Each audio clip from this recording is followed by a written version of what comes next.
आपको क्या लगता है कि अब डॉक्टर डूम विलन है तो कैंग का पत्ता साफ हो गया? बिल्कुल भी नहीं, क्योंकि रिसेंट में ही मार्वल की तरफ से कैंग, ही रिमेन्स इमॉर्टस से बड़ी अपडेट आ रहे हैं और यही तो मार्वल का ब्रह्मास्त्र है जो डूम्सडे की स्टोरी को कंप्लीट कर देगा। हमें अगर अवेंजर द कैंग डायनेस्टी देखने को मिलती तब भी कैंग इमॉर्टस के साम्राज्य खत्म करने के बाद आरडीजे डॉक्टर डूम सामने आते और प्रेजेंट टाइम की तरह सीक्रेट वॉर्स की स्टोरी डॉक्टर डूम से ही शुरू होती। बस अभी फर्क इतना है कि कैंग वर्सेस अवेंजर्स की जो बड़ी बैटल थी और जो अवेंजर द कैंग डायनेस्टी का पूरा इवेंट था वो अब Kang plus doctor Doom versus Immortus, रामाटोड, स्कारलेट सेंचुरियन और पूरी काउंसिल ऑफ कैंग्स के खिलाफ हो गया है। एमसीयू में हमें जितना भी ह्यू रिमेन्स से लेकर कैंग द कॉन्करर, इमॉर्टस, रामाटोड, स्कारलेट सेंचुरियन और काउंसिल ऑफ कैंग्स, साथ ही एंटमैन क्वांटममेनिया में कैंग के डायलॉग, ये सब क्लियर करता है कि कैंग पहले ही मल्टीवर्स को जीत चुका है। ही हू रिमेन्स इमॉर्टस ने कैंग से ये सब छीनकर उसे मैनिपुलेट करना शुरू किया जो हमारे सामने सेक्रेट टाइमलाइन, टीवीए और मल्टीवर्सल ट्री के फॉर्म में सामने आया। लेकिन ये सब तो ही रिमेन्स ने पिछले मल्टीवर्सल वॉर से कुछ टाइमलाइन को लेकर अपने आप को आइसोलेट किया था। मतलब यहाँ जो मल्टीवर्सल वॉर थी वो कैंग की वॉर थी। इसके कई सारे हिंट हमें लोकी सीरीज में लगातार दिखाए गए हैं, पर ही रिमेन्स ने मल्टीवर्सल वॉर को तो रोक दिया था लेकिन कैंग द कॉन्करर को नहीं रोक पाए। इसको ऐसे समझ लो कि कैंग ने सबसे पहले टाइम पर कॉन्करर किया, उसके बाद उसने मल्टीवर्स को कॉन्करर किया, लेकिन इन सब में उसके कुछ वर्जन कैंग के ही खिलाफ हो गए और ये कहानी एमसीयू के बैक साइड में हो चुकी है। और आप मानो या ना मानो, ये लोकी सीरीज के दोनों सीजन ही हू रिमेन्स, इमॉर्टस, कैंग, इन सभी के चारों ओर ही घूमती है। अब अचानक से पूरी तरह कैंग को गायब कर देना ये मुझे तो अच्छा नहीं लगेगा और ना ही ये चीज डूम्सडे की राइटिंग टीम को अच्छी लग रही है। इसीलिए हमें हर हफ्ते ये न्यूज भी सुनने को मिल जाती है कि डूम्सडे की स्टोरी कंप्लीट नहीं है, क्योंकि हम जानते हैं कि सिर्फ यहाँ पर मुद्दा कैंग का ही फंसा हुआ है। मे बी अगर मार्वल इस साल की कॉमिक कॉन को कैंसिल ना करे तो कैंग की कंफर्मेशन को हम एक बड़े तौर पर देख सकते हैं, और अगर कैंग को कंफर्म नहीं किया जाता है तब भी डूम्सडे के एक बैक साइड में कैंग और ह्यू रिमेन्स, इन सब की कहानी तो चलती ही रहेगी और इसको लगातार कई बार मेंशन भी किया जाएगा। इसीलिए मैं कॉमिक से कैंग की कई सारी कहानी लेके आया हूँ जिनका डूम्सडे में 90% दिखना श्योर है। वीडियो को आखिरी तक जरूर देखना वरना आप बहुत सारी चीजों को मिस कर दोगे। फिलहाल मैं हूँ C53 से वॉचर और रोड टू डूम्सडे के तीसरे एपिसोड में आप सभी का स्वागत करता हूँ।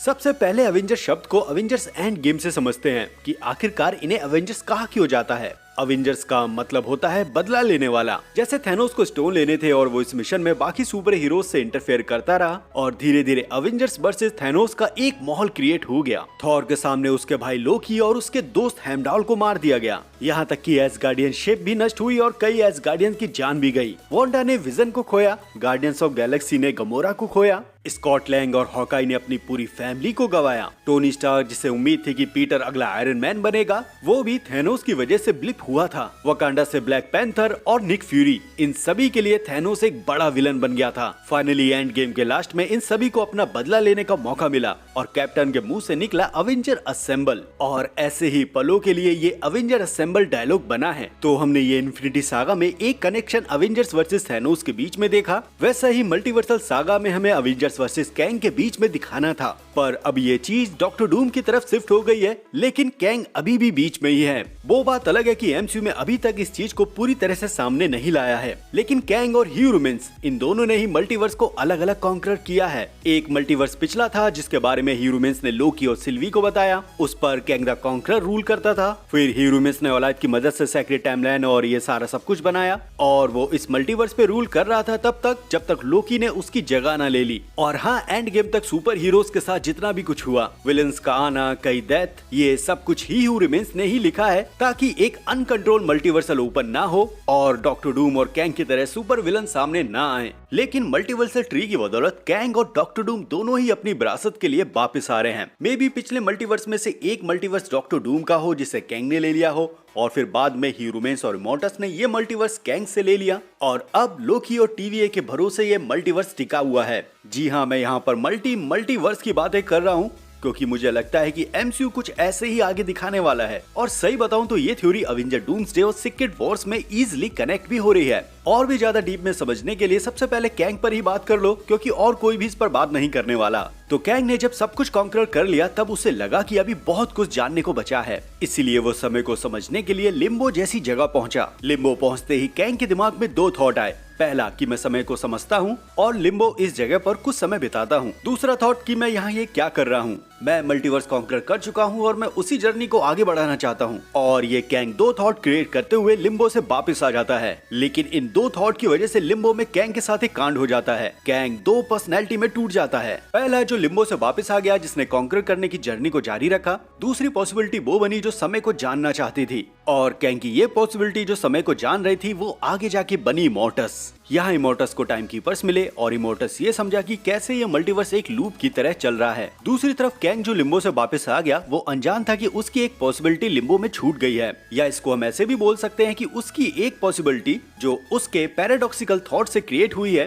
वो आगे एक इमोर्टल इमोर्टस बनने जा रही है, और इसके बारे में कैंग को बिल्कुल भी नहीं पता है। कैंग इधर अपना कॉन्करर वाला सफर अपना जारी रखता है, और उधर लिम्बो में इमोर्टस टाइम के परे और उसके नेचर को अच्छे ढंग से समझ चुका था। वो सारी नॉलेज लेकर वापस से टाइमलाइंस पर आया, और तब उसने एक काउंसिल ऑफ कैंग्स को क्रिएट किया। इमोर्टस ने काउंसिल ऑफ कैंग्स को इसलिए क्रिएट किया ताकि सभी कैंग के वेरिएंट्स एक साथ एक जगह आ सकें, और एक अच्छा समय आने पर इन सभी कैंग के वेरिएंट को वो मार दे, क्योंकि वो नहीं चाहता था कि उसके वेरिएंट्स आगे जाके इमोर्टस बने। बस वो यहाँ उस कैंग को कुछ नहीं करना चाहता जिससे वो बना है, और उसको वो नाम देता है प्राइम कैंग। और इमोर्टस काउंसिल को खुद तो मार नहीं सकता, इसलिए वो कैंग द कॉन्करर के लाइफ इवेंट में छेड़खानी करना शुरू कर देता है, जिसकी वजह से कैंग के मन में ये आ जाए कि उसे कैंग के सारे वेरिएंट्स को मारना है। साथ ही जब कैंग लिम्बो से वापस आता है और अपनी कॉन्कर करने की जर्नी को जारी रखता है, तब कैंग ने एक और इवेंट क्रिएट किया था जिसे अवेंजर द कैंग डायनेस्टी कहते हैं। इस इवेंट का मतलब ये था कि कैंग ने जितना भी कुछ कॉन्कर किया है वो उसको एक उत्तराधिकारी को देना चाहता था, क्योंकि डायनेस्टी का मतलब होता है राजवंश। इसीलिए कैंग अपना अगला उत्तराधिकारी क्रिएट करता है स्कारलेट सेंचुरियन AKA मार्कस को, ताकि कैंग ने ये जितना भी सब कुछ कॉन्कर किया है वो उसे एक अच्छे हाथों में दे दे और वो समय के नेचर को समझने के लिए लिम्बो चले जाए। और कॉमिक्स में इस पॉइंट तक कैंग नहीं जानता था कि इमोर्टस जैसी भी कोई चीज है। खैर, इस अवेंजर द कैंग डायनेस्टी की बदौलत कैंग और एवेंजर्स के बीच में कई सारे ऐसे राज थे जो धीरे धीरे सामने आने लगते हैं। नंबर 1, जब कैंग को उत्तराधिकारी के रूप में एक बेटे की जरूरत थी, तब कैंग ने एक कांड किया। उसने मल्टीवर्स से हर एक बेहतरीन फीमेल सुपर हीरोज को उठाया और एक ऐसे DNA की खोज की जो उसको एक शानदार बच्चा दे सके, और इस तरह से सामने आया Scarlet Centurion. Avenger the Kang Dynasty का जब इवेंट कॉमिक्स में हो रहा था और स्कारलेट सेंचुरियन सभी अवेंजर्स को कैंग के सामने झुकने को कह रहा था, तब यहाँ पर कैप्टन मार्वल भी थी, जिसने स्कारलेट सेंचुरियन को देखा और उसे ऐसा लगा कि इसे ये पहले से जानती है। फिर इसके बाद चौथे या पांचवें इशू में कैप्टन मार्वल और स्कारलेट सेंचुरियन एक जगह फंसे होते हैं। तब कैप्टन मार्वल को ये सब याद आ जाता है। होता यह है कि जब कैंग मल्टीवर्स के सबसे बेहतरीन फीमेल सुपर हीरोज को उठा रहा था,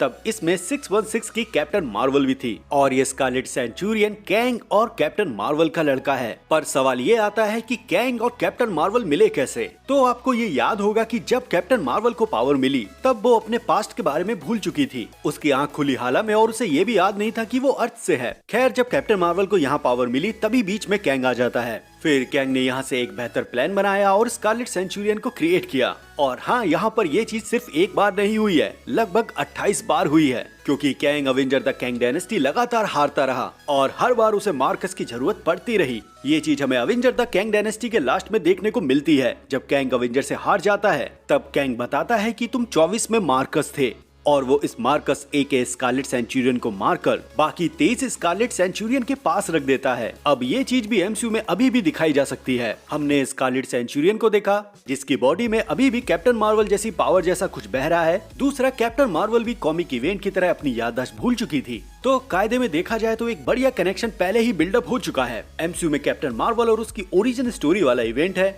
स्कारलेट सेंचुरियन को भी देख चुके हैं, जो काफी हद तक कैप्टन मार्वल की पावर जैसा ही लग रहा है। बात रह गई कैंग की, तो ये स्टोरी लाइन यहाँ परफेक्ट बैठ रही है। सेम ऐसे ही कुछ पर्सनल दुश्मनी थॉर और कैंग की भी है। जब कॉमिक्स में थॉर इमोर्टस के सामने होता है, तब इमोर्टस बताता है कि तुम्हारा म्यूनिर टाइम ट्रेवल कर सकता है।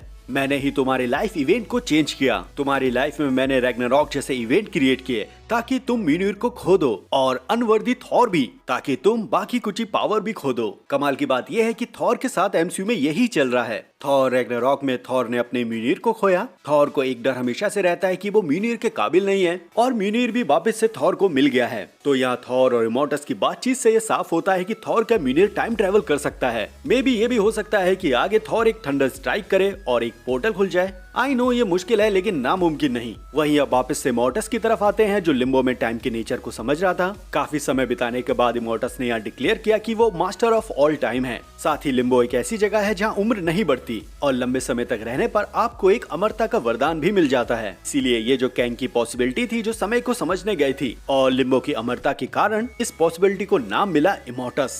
फिलहाल जब इमोर्टस ने यहाँ पर यह डिक्लेयर किया कि वो मास्टर ऑफ ऑल टाइम है तब उसके सामने टाइम कीपर्स आए। टाइम कीपर्स ने यहाँ पर इमोर्टस को टाइमलाइंस के बारे में बताया और उसको कई टाइमलाइंस दी और अपना एक एजेंट बनाया। यहाँ इमोर्टस को 70 सेंचुरीज की टाइमलाइंस दी गई और कहा कि तुम्हें इस पर सिर्फ नजर रखनी है। साथ ही टाइम कीपर्स ने इमोर्टस को 2 चेतावनी दी। पहला, अवेंजर्स की टीम को तोड़ना है। दूसरा, वांडा के बच्चे नहीं पैदा होने देने हैं। इसमें जो पहली वार्निंग थी कि अवेंजर्स की टीम को तोड़ना है, ये चीज फेल होती नजर आ रही थी। सेम चीज एमसीयू में भी हुई। सिविल वॉर में अवेंजर्स की टीम बट गई और अभी तक एक प्रॉपर अवेंजर्स टीम नहीं देखने को मिली है 616 पर। फिलहाल आगे जब जब ये सुपर हीरोज एक अवेंजर्स टीम की तरह क्रिएट हो रहे थे तब इमोर्टस ने इन सुपर हीरोज को अलग अलग सुपर विलन्स के साथ बिजी कर दिया और इन्हीं एक इवेंट में से कैप्टन अमेरिका को इमोर्टस ने उठा लिया। यहाँ इमोर्टस ने झूठ बोला कि टाइम कीपर्स जैसे खतरे सामने आने वाले हैं और वो अवेंजर्स को बचाना चाहता है। कायदे में इमोर्टस यहाँ कैप्टन अमेरिका के साथ नाटक इसलिए कर रहा था क्योंकि जो टाइमलाइन टाइम कीपर्स ने इमोर्टस को दी थी उसमें मल्टीवर्सन ओपन हो रहा था। इसलिए इमोर्टस कैंग की नेटिव टाइमलाइन अर्थ 6311 पर हमला करके उसे नष्ट कर देता है।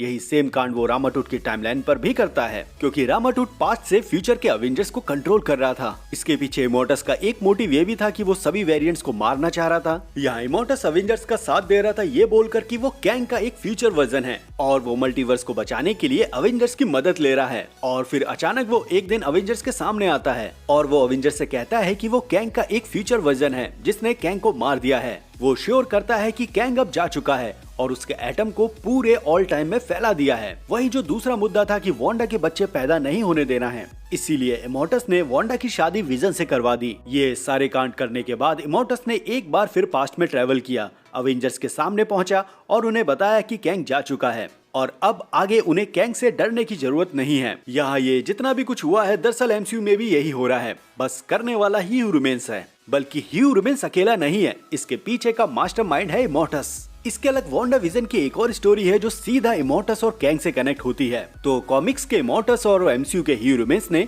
वांडा की कहानी को सेम वैसा ही लिखा जैसे उन दोनों को साथ ही रहना है और आगे जब वांडा की लाइफ में वो इवेंट आएगा जहां वो बच्चे पैदा करेगी तब तक विजन की बॉडी को डिसमेंटल कर देना है। ये चीज एमसीयू और कॉमिक्स में दोनों जगह सेम है। इसका एक रीजन तो यही था कि एक एंड्रॉइड के साथ शादी अगर वांडा की होगी तो बच्चे पैदा नहीं कर सकती और इमोर्टस और ह्यू रूमेंस वांडा की जिंदगी में विजन को भेजेंगे और वो नेक्सस इवेंट टल जाएगा जिससे वांडा बच्चे क्रिएट करेगी। इस इवेंट का फायदा कैंग ने भी उठाया। जब कैंग लगातार अवेंजर द कैंग डायनेस्टी वाला इवेंट हार रहा था तब वो 18th सेंचुरी में विक्टर टाइमली बनकर 616 पर रहा। उसने एक टाइमली इंडस्ट्री बनाई और कुछ हार्डवेयर पहले से ही ऐसे इन्वेंट कर दिए जो फ्यूचर में विजन को क्रिएट करते समय यूज होते। आगे जब विजन वाइट विजन में बदलता है तब हमें पता लगता है कि विजन डे 1 से अवेंजर्स की जासूसी कर रहा था कैंग के लिए। तो इस कॉमिक इवेंट से भी वाइट विजन को कैंग से इजीली कनेक्ट किया जा सकता है। और हाँ, मैं यहाँ पर ये चीज भी क्लियर कर दूं कि ये जितने भी इवेंट मैंने कैंग, इमोर्टस, ह्यू रूमेंस इन सब के बारे में बताया है वो अभी इस मल्टीवर्स में होने वाले थे, लेकिन लोकी ने इक्वेशन चेंज कर दी।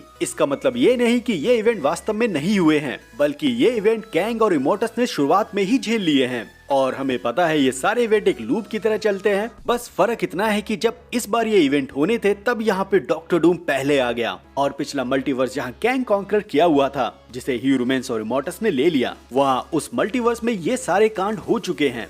इसीलिए तो स्कारलेट सेंचुरियन सामने आया जो पिछले मल्टीवर्सल वॉर से है। ह्यू रूमेंस, रामाटूट, इमोर्टस, कैंग द कॉन्करर, ये सभी लोग पिछले मल्टीवर्सल वॉर से हैं। तो कहने का मतलब ये है कि ये मैंने जितने भी इवेंट बताए ये उस मल्टीवर्स से है जहाँ कैंग कॉन्कर कर रहा था और इसी पिछली मल्टीवर्स से डॉक्टर डूम भी था जिसे कैंग और उसके बाकी सारे वेरिएंट्स अच्छे से जानते थे क्योंकि कैंग और इमोर्टस इन्होंने टाइम के एंड तक सब कुछ देखा है। ये जानते हैं कि समय के अंत पे क्या होने वाला है। इसीलिए ह्यू रूमेंस और इमोर्टस ने डॉक्टर डूम के इंटरफेयर से पहले ही ऑलाइट की मदद से सेक्रेट टाइमलाइन को आइसोलेट कर लिया मल्टीवर्सल वॉर से। मे बी पिछले मल्टीवर्सल वॉर में एक बैटल वर्ल्ड भी क्रिएट हुआ हो जहाँ ह्यू रूमेंस ने ऑलाइट को भेजा। इसीलिए मुझे वॉइड पर पूरा शक है कि ये पिछले मल्टीवर्सल वॉर की एक बैटल वर्ल्ड है। सेम बैटल वर्ल्ड की तरह इस वॉइड में अलग अलग साम्राज्य हैं। पिछले मल्टीवर्सल वॉर की कुछ चीजें भी यहाँ मौजूद हैं जैसे पुराना TVA, ऑलाइट और रामाटूट के पिरामिड। पर यहाँ पर आप एक चीज ये भी मानोगे कि एमसीयू में जो जो ये कहानी चल रही है मल्टीवर्स की, वो सिर्फ एक मल्टीवर्स तक सीमित नहीं है।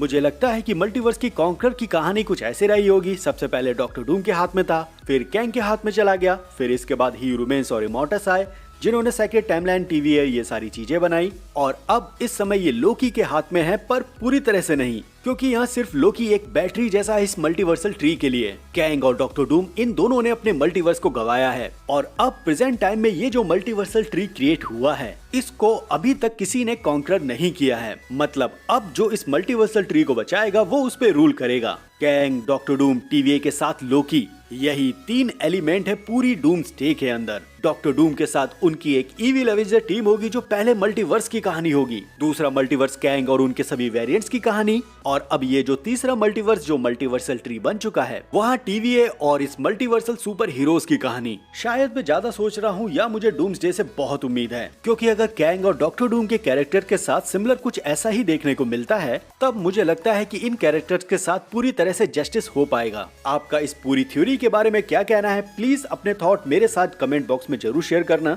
साथ ही चैनल को सब्सक्राइब, वीडियो को लाइक और मेंबरशिप भी ले सकते हो, तो इसको भी मत भूलना। खैर, मिलते हैं अगली वीडियो के साथ, तब तक आप अपना ध्यान रखो, मजे लो, लव यू एंड बाय।